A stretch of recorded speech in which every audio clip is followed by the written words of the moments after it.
membuat satu video yang materinya diberikan dari yang bertema dari pengertian unsur-unsur perjanjian dan syarat sahnya perjanjian. Nah, dalam hal ini merupakan satu bagian dari hukum perikatan. Nah, sebelum kita melanjuti lebih dalam, sebaiknya kita harus mengetahui dulu dari definisi hukum perjanjian tersebut. Nah, hukum perjanjian merupakan suatu hukum yang terbentuk akibat adanya suatu pihak yang mengikatkan dirinya kepada pihak lain. Atau juga bisa kita katakan bahwasanya hukum perjanjian yaitu suatu hukum yang terbentuk akibat adanya satu orang yang berjanji kepada orang lain dengan suatu hal. Nah, dalam hal ini dengan kedua belah pihak tersebut telah menyetujui untuk melakukan suatu perjanjian tanpa ada paksaan maupun putusan yang hanya bersifat satu pihak. Nah, di dalam pasal 1313 KUHP Perdata, Kitab Undang-Undang Hukum Perdata, definisi dari hukum perjanjian yaitu suatu perbuatan dengan mana satu orang atau lebih mengikatkan dirinya terhadap satu orang lain atau lebih. Nah, setelah itu kita akan membahas dari definisi para ahli dari hukum perjanjian yang akan disampaikan oleh saudari Devi Rofika. Kami persilakan. Assalamualaikum warahmatullahi wabarakatuh. Nama saya Devi Rofika, NIM 119-12085. Di sini saya akan melanjutkan materi yang telah disampaikan oleh saudara Sulaiman tentang perjanjian. Saya akan menjelaskan pengertian perjanjian menurut para ahli. Yang pertama ialah Sri Sudewi Masjehon Sofian menyebutkan bahwa perjanjian itu adalah suatu perbuatan hukum di mana seorang atau lebih mengingatkan dirinya terhadap seorang lain atau lebih.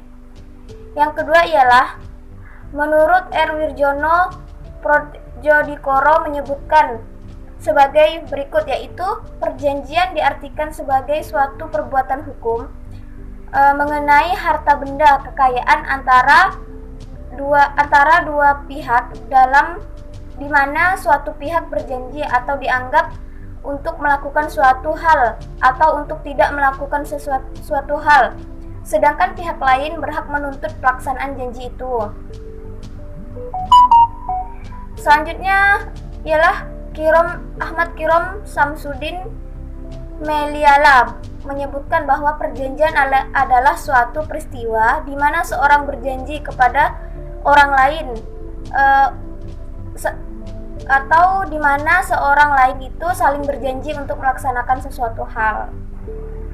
Berbagai definisi di atas dapat dikemukakan unsur-unsur tercantum dalam perjanjian sebagai berikut, yaitu yang pertama adanya kaidah hukum.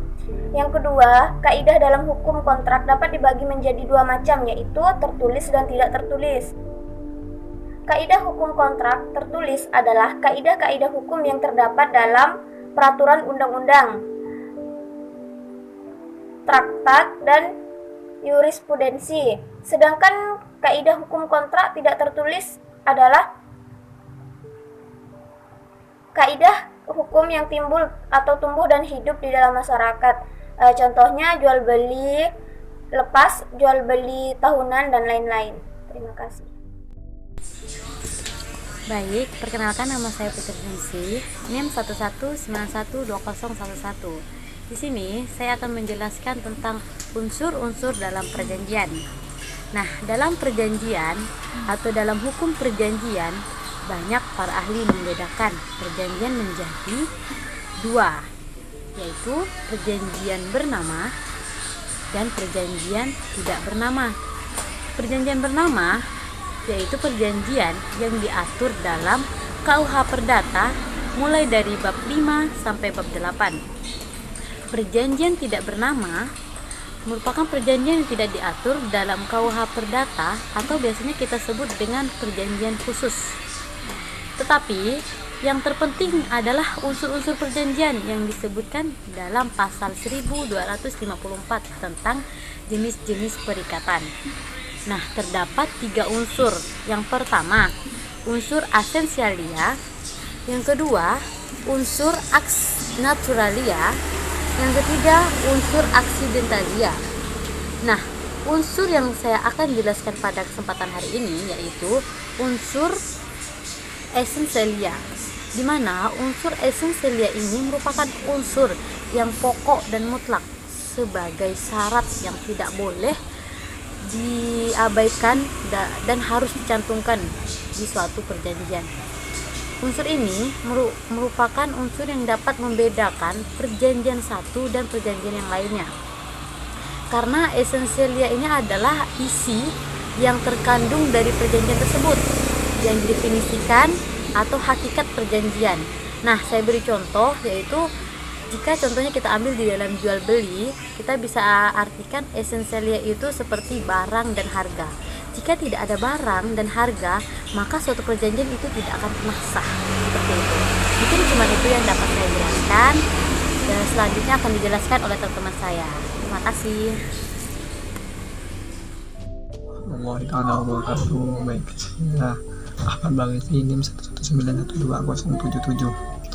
Adapun unsur esensial adalah sesuatu yang harus ada dan merupakan hal pokok sebagai syarat yang tidak boleh diabaikan dan harus dicantumkan dalam sebuah perjanjian. Suatu perjanjian harus mengandung sesuatu dalam prestasi. Naturalia adalah suatu ketentuan hukum umum syarat yang biasanya dicantumkan dalam sebuah perjanjian. Aksidentalia berbagai hal khusus akan dalam perjanjian disetujui oleh para pihak. Sekian. Bismillahirrahmanirrahim. Assalamualaikum warahmatullahi wabarakatuh. Baik, di sini saya Humaydi NIM 11912084. Di sini saya akan membahas tentang unsur-unsur perjanjian. Unsur-unsur perjanjian itu ada 3 macam. Itu salah satunya unsur aksidentalia, yaitu di sini saya akan menjelaskan tentang unsur-unsur perjanjian, yaitu unsur aksidentalia. Unsur aksidentalia ialah berbagai hal khusus dalam pengertian partikular yang dinyatakan dalam perjanjian dan disetujui oleh kedua belah pihak.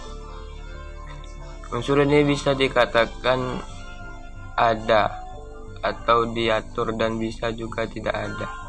Artinya tergantung kepada kedua belah pihak di mana mereka menyepakati dari suatu perjanjian tersebut.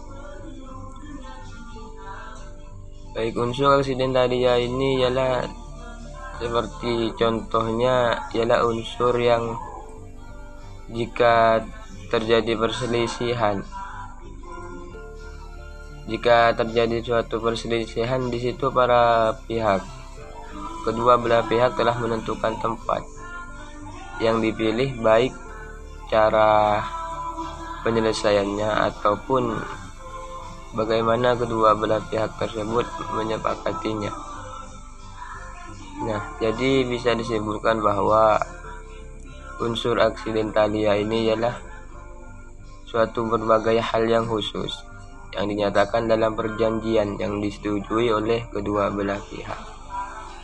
Mungkin sekian yang dapat saya jelaskan, kurang lebihnya mohon maaf.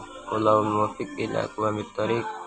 Wassalamualaikum warahmatullahi wabarakatuh. Baik, assalamualaikum warahmatullahi wabarakatuh. Nama saya Amal, NIM saya 11912076. Saya akan melanjutkan dari kawan saya, dan saya akan menjelaskan tentang syarat-syarat sahnya perjanjian. Yang mana syarat-syarat sahnya perjanjian ini diatur dalam pasal 1320 KUH Perdata. Dan di dalam pasal 1320 KUH Perdata ini ada 4 syarat sahnya perjanjian tersebut, yaitu yang pertama cakap, yang pertama yaitu sepakat di antara dua pihak, di mana antara dua pihak tersebut suka sama suka, rela sama rela, dan tidak ada unsur keterpaksaan dan tidak ada unsur kebohongan. Itu yang dimaksud dalam kesepakatan. Sedangkan yang kedua yaitu adalah cakap hukum, yang mana cakap hukum ini apabila orang atau anak yang sudah berumur 21 tahun di dalam Undang-Undang Kabupaten Tata. Apabila ada seorang berumur 20 tahun dan ia sehat pikirannya, tidak tumpul pikirannya, maka ia dapat melakukan perjanjian. Jadi syarat sah perjanjian yang nomor 3 yaitu suatu pokok persoalan tertentu, yang mana yang berarti itu ada suatu yang diperjanjikan atau objeknya itu harus jelas. Seperti contoh sewa menyewa ruko, yang mana sewa menyewa ruko itu barang atau jasanya itu harus ada dan nyata. Assalamualaikum warahmatullahi wabarakatuh. Perkenalkan, nama saya Zainal Abidin, NIM 11912078. Di sini saya akan menjelaskan contoh hukum perjanjian dan sebuah kasusnya. Ada sebuah cerita Direktur Umum Lion Air Erwan dikonfirmasikan terkait penangkapan pilot yang terbukti menghisap sebuah sabu-sabu.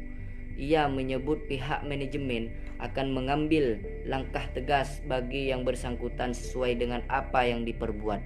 Tidak ada toleransi, dan ini jelas-jelas melanggar banyak aturan. Sanksinya bisa berlapis, ujar Edwan. Dihubungi Sabtu pada tanggal 4 bulan 2 2012 malam hari. Ia berprihatin peristiwa tertangkapnya pilot Lion karena masalah narkoba harus terulang kembali. Menurutnya selama ini sudah banyak contoh negatif yang terjadi karena penyalahgunaan narkoba, termasuk pemecatan pegawai Lion karena kasus narkoba, tapi tetap saja ada yang melakukannya. Kami tentunya tidak mungkin mengawasi satu persatu pegawai selama 24 jam. Akan tetapi kepada kami akan mencari langkah lagi yang lebih kuat, ujar. Lebih lanjut, Edwan menjelaskan jika selama ini semua pesawat Lion Air sudah untuk tidak melanggar aturan hukum yang berlaku, selain udah diatur dalam peraturan urusan penyalahgunaan narkoba termasuk mengkonsumsinya, memiliki atau bahkan mengedarkan narkoba sudah diatur dalam pedoman awak pesawat. Penerapan aturan itu berkembali ditegaskan dan diulang dalam perjanjian bersama. Sebagai langkah aktivitas, pihak manajemen juga menjelaskan pemeriksaan sampai uren secara berkala. Pihak manajemen juga sudah bertindak tegas pada pegawai yang terbukti melakukan pelanggaran termasuk penyalahgunaan narkoba. Mungkin itu contoh hukum perjanjian yang dapat saya sampaikan. Kurang dan lebihnya mohon maaf. Wabillahi taufiq wal hidayah. Wassalamualaikum warahmatullahi wabarakatuh.